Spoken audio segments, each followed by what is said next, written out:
this edition of Poker Strategy on Card Player TV, we caught up with Sam Stein to talk about bluffing and Pot-Limit Omaha. In PLO, I would say you're always looking to make your hand, but if not, I mean, there's situations you're looking to bluff. You're trying to figure out what your opponents might think you're typically holding, and try to represent the hands that make sense. It's a little easier to bluff, I would say, in Omaha, just because you have 4 cards, and it's just easier to take a certain line that makes sense when certain draws might get there or whatever, and represent those.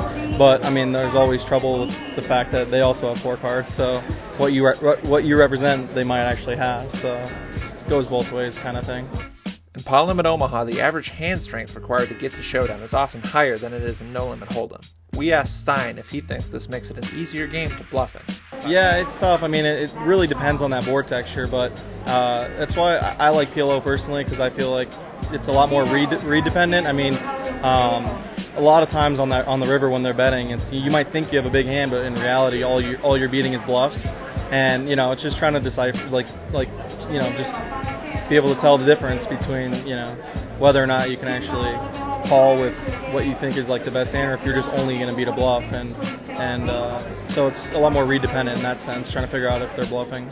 Now, you said that a lot of times you try to think about, if you don't make your hand, running a bluff based on what you could possibly hold. But do you ever find in PLO it's like you put your opponent on a range where the run out is really bad for them, and then you go for it? Like, do you think that's something too?